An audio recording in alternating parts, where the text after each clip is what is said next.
सत श्री अकाल दोस्तों, की हालचाल, कैसे हो सभी लोग। देखो, आज के लेक्चर में पढ़ाऊंगा मैं आपको इफेक्ट ऑफ इंटरनल फोर्सेस। पिछला लेक्चर देखो, फिर ये लेक्चर समझ में आएगा। मुंह उठा के ये लेक्चर में मत पढ़ना, नहीं समझ में आएगा। पहले लेक्चर देखो कंजर्वेशन ऑफ मोमेंटम का, then come to this lecture. Last lecture में हमने देखा कि यहाँ पे कंजर्वेशन ऑफ मोमेंटम एग्जैक्टली कैसे वर्क करता है, बिहाइंड द सीन क्या होता है कि m1v1 plus m2v2 is equal to m1 and all, in the sense कि initial momentum and final momentum क्या होता है बेसिकली। तो आगे चलेंगे, डिस्कशन करते हैं effect of internal forces. External force की बात की हमने, इंटरनल फोर्स की और थोड़ी सी गहराई में जाते हैं और क्वेश्चन सॉल्व करेंगे। देखो बेटा, if in a system of particle centre of mass of a system is at rest. अगर कोई सिस्टम है, जैसे कि इस एग्जाम्पल का ही ले लो, ये गन है, अभी रेस्ट में है, बुलेट है, गन के अंदर है, वो भी रेस्ट में, तो इनका मिला के सेंटर ऑफ मास यहाँ पे रहेगा, कहीं कहीं होगा, यहाँ रहेगा, होगा कहीं, ठीक है। तो इसका सेंटर ऑफ मास अभी कैसा है, रेस्ट पे। रेस्ट पे क्यों है, क्योंकि पूरी सिस्टम रेस्ट पे है। अच्छी बात है, कोई रॉकेट साइंस नहीं था इसके अंदर। सेकंड पॉइंट देखो, if no external force are acting on the system of particle then the centre of mass of the system will remain at rest. कब तक रेस्ट में रहेगा ये सेंटर ऑफ मास? जब तक कोई बाहर से इसको पुश करके उठा के ऐसा भगाए ना, इधर भगाए ना, तब तक सेंटर ऑफ मास रेस्ट पे रहेगा, राइट। तो जब तक एक्सटर्नल फोर्स नहीं लगता तब तक सेंटर ऑफ मास का यहाँ से मूव होने का कोई इरादा नहीं दिख रहा। या दूसरी भाषा में इसको और थोड़ा गहराई में जाके अगर एक अंडरस्टैंडिंग समझने की कोशिश करें, वाह, only internal forces of a system can never cause any motion in system of particle of A centre of mass if it is at rest. अगर यहाँ से गन चली, गन को मैंने फायर किया, तो गन को फायर करने के लिए मुझे ट्रिगर दबाना पड़ेगा, एंड यू नो ट्रिगर दबाना is internal force, it is not an external force. जैसे ही मैंने ट्रिगर दबाया, ट्रिगर दबाने के पहले सेंटर ऑफ मास यहाँ पे था, ट्रिगर दबाया, गन पीछे चली गई, बुलेट आगे चली गई, फिर भी सेंटर ऑफ मास यहाँ पे है। क्यों?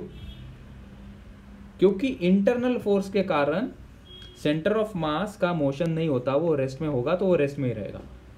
So before firing the gun centre of मास यहाँ पे था, after firing the gun bullet will move forward, gun will move backward and center of mass will be still at the location where it was before। ठीक है, इसी को समझने के लिए एक एग्जांपल लेते हैं। यहाँ पे एक बॉय है जिसका मास m दिया है, और यहाँ पे कोई ब्लॉक कैपिटल M है, वो हमने रखा है स्मूथ सरफेस पे, दोनों स्मूथ सरफेस पे बेसिकली, और इसको ब्लॉक को स्ट्रिंग से अटैच किया है, और ये बॉय उसको अभी खींचेगा। So while he pulls the block towards himself, he also moves forward with some acceleration. Let's say the block is moving towards itself is a2 and he is moving towards the block with an acceleration a1। अभी ये force लगाने के पहले अगर situation देखते तो centre of मास यहाँ पे था। जब ये बॉय इसके ऊपर कोई फोर्स नहीं लगा रहा था तो सेंटर ऑफ मास यहाँ पे था, मतलब दोनों रेस्ट में थे तब, तो सेंटर ऑफ मास यहाँ पे था। जब इसने पुल करना स्टार्ट किया तो मेरा क्वेश्चन ये है कि जब ये बॉय इस स्ट्रिंग को पुल करेगा, मतलब इस ब्लॉक को पुल करेगा थ्रू द स्ट्रिंग, तो ये जो फोर्स लगाएगा स्ट्रिंग के ऊपर, वो जो फोर्स होगा, टेंशन इन द स्ट्रिंग, क्या वो इंटरनल फोर्स होगा, क्या वो एक्सटर्नल फोर्स होगा? मेरा क्वेश्चन समझ रहे हो? जब ये बॉय इस स्ट्रिंग को खींचेगा तो उसने जो फोर्स लगाया है ब्लॉक के ऊपर, क्या उस फोर्स को तुम एक्सटर्नल फोर्स कहोगे या इंटरनल फोर्स कहोगे? तो उसका आंसर होगा कि वो इंटरनल फोर्स होगा, क्योंकि boy is a part of system, और जो पार्ट ऑफ सिस्टम फोर्स लगाता है उसको हम इंटरनल फोर्स कहते हैं। So the force applied by the boy on the string in the form of tension which is transferred to the block and block is moving, which is a internal force. ठीक है, और internal force अगर लगता है तो body move होती है, लेकिन सेंटर ऑफ मास फिर भी कैसा रहेगा, रेस्ट में रहेगा। मतलब ये दोनों पार्टिकल जब रेस्ट में थे तो सेंटर ऑफ मास यहीं पे था।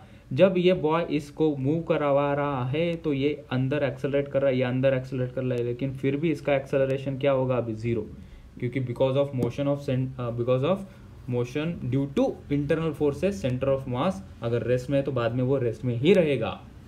ठीक है, सो हमने इसको नोट फॉर्म में लिख दिया, the force exerted by boy on the block is internal force because boy is a part of system and if any part of the system applies any force will be considered to be internal force। अच्छा, ये बात clear हो गई। तो हम इसको दूसरे form में भी ऐसा लिख सकते हैं क्या? अगर कोई एक्सटर्नल फोर्स नहीं है तो हम कह सकते हैं कि सेंटर ऑफ मास क्या होगा, रेस्ट पे होगा। Net force on the system of particle is zero. तो हम इसको अगर ऐसा लिखते हैं, ACOM is equal to M1A1 M into acceleration of this block, acceleration of this boy. Minus क्यों लिया, क्योंकि ब्लॉक पीछे जा रहा है, तो minus ma2 upon m plus capital. Acceleration of centre of mass क्या है, 0, तो 0 इज इक्वल टू ये इक्वेशन आएगा, ये टर्म उधर चली जाएगी, so this will become is equals to 0। So small m into a1 minus capital M into a2 is equals to 0. So we'll arrive to this phenomena. M a1 is equals to m a2. ठीक है? So this is how we solve this question. Now somebody will ask कि sir वो conservation of momentum वाला नहीं लगा सकते कि यहाँ पे pi is equals to pf? हाँ लगा सकते हो। इनिशियली दोनों जीरो पे थे, इनिशियल मोमेंटम दोनों का क्या था, जीरो था, is equals to final momentum क्या है इसका, फाइनल मोमेंटम तो नहीं लिख सकते क्योंकि हमें एक्सेलरेशन के टर्म में बोलना है। अगर मोमेंटम लिखते तो यहाँ पे वेलोसिटी की टर्म देनी चाहिए थी, v1 और v2। Yes, if they mention any term related to velocity, we can mention velocity as mv1 minus m capital M v2 is equals to 0। So in that case we can say mv1 is equals to capital M v2। हालांकि यहाँ पे acceleration के term में मैंने लिख दिया था, so I have to go through this way. अगर वेलोसिटी के टर्म में देते तो सीधा कंजर्वेशन ऑफ मोमेंटम लगा के हम इस प्रकार का वेलोसिटी और मास का रिलेशन लगा देते हैं। ठीक है, एक क्वेश्चन करते हैं। यहाँ पे देखो बेटा, एक क्वेश्चन है, तुम वीडियो पॉज करके क्वेश्चन को रीड कर लेना। मैं डायरेक्टली यहाँ पे क्वेश्चन का क्या गिवन डेटा है वो बता रहा हूँ। यहाँ पे दिया है कि कोई स्मूथ सरफेस पे कोई कार खड़ी है, उसके ऊपर कोई बॉय खड़ा है, बॉय अभी जंप करने की कोशिश करेगा with velocity u with respect to car. तो इसकी u वेलोसिटी है विथ रिस्पेक्ट टू कार, वो कार रेस्ट में है, यहाँ से जंप करना चाहता है विद रिस्पेक्ट टू कार, उसकी वेलोसिटी u गिवन है। और पूछा गया है कि जब वो जंप करेगा तो ये कार है, कार मूव करेगी। ऑब्वियसली बात है, लॉजिकली सोचो कि तुम यहाँ से जंप कर रहे हो स्मूथ सरफेस पे, तो कार पीछे की तरफ मूव होगी। मान लो उसकी वेलोसिटी है v, तो हमें उसकी वेलोसिटी फाइंड आउट करनी, find the velocity of car after the jump. तो हमने यहाँ पे कंजर्वेशन ऑफ मोमेंटम लगाया। Before jumping of the boy, momentum of the system before boy jumps is equals to momentum of system after boy jumps। ये कब लगा पाएंगे बेटा, जब एक्सटर्नल फोर्स इसके अंदर जीरो हो सिस्टम के अंदर। तो चेक करते हैं यहाँ पे कोई एक्सटर्नल फोर्स है क्या। बॉय खुद इसके ऊपर, कार के ऊपर फोर्स लगा रहा है, वो फोर्स कौन सा होगा, जी हाँ, इंटरनल फोर्स होगा वो। तो यहाँ पे कोई एक्सटर्नल फोर्स है क्या, नहीं। तो हमने कहा कि एक्सटर्नल फोर्स यहाँ पे मौजूद है, जीरो। तो momentum of boy before jumping वो तो जीरो होगा, mass of this car into velocity of car zero before jumping, और mass of boy into velocity of boy zero. So initially before jumping दोनों का momentum zero is equals to final momentum देखते हैं। तो car पीछे जाएगी तो minus v into उसका मास m, प्लस ये बॉय है जिसका मास m है, और यहाँ पे वेलोसिटी u नहीं पुट कर सकते, मैंने u माइनस v पुट किया। क्यों, क्योंकि ये जो वेलोसिटी दी है this is the velocity of boy with respect to car है। जब कभी हम कंजर्वेशन ऑफ मोमेंटम लगाते हैं तब हमें हमेशा इनर्शियल फ्रेम ऑफ रेफरेंस से ही वेलोसिटीज को लेना है। तो ये तो वेलोसिटी u हो गई विथ रिस्पेक्ट टू v, तो हमें विथ रिस्पेक्ट टू ग्राउंड चाहिए, ग्राउंड के रिस्पेक्ट में इसकी वेलोसिटी बॉय की कितनी है। तो हमने कभी पढ़ा था कि रिलेटिव मोशन में velocity of boy with respect to car वो कितनी गिवन है u, और velocity of boy with respect to car क्या लिखते हैं हम, velocity of boy with respect to ground minus velocity of car with respect to ground. So velocity of boy with respect to car वो दिया है u, ये देखो, is equals to velocity of boy ये चाहिए हमें विथ रिस्पेक्ट टू ग्राउंड है, minus velocity of car, velocity of car कितनी है with respect to ground is v, पीछे की तरफ है तो माइनस v लिखा मैंने। तो इस प्रकार से वेलोसिटी ऑफ बॉय मुझे मिल गई u माइनस v, वो मैंने यहाँ पे लिखा। इसको हमने सॉल्व किया नीचे, and I got velocity of car as mu upon capital M into small m. This is the answer to this question.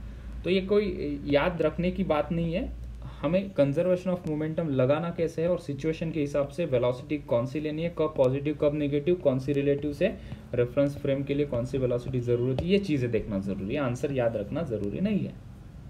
ठीक है, तो एक ये होमवर्क के लिए क्वेश्चन दे रहा हूँ, देखो इस क्वेश्चन को सॉल्व करो होमवर्क में। ठीक है, और नेक्स्ट क्लास में हम इसे फिर डिस्कस करेंगे। थैंक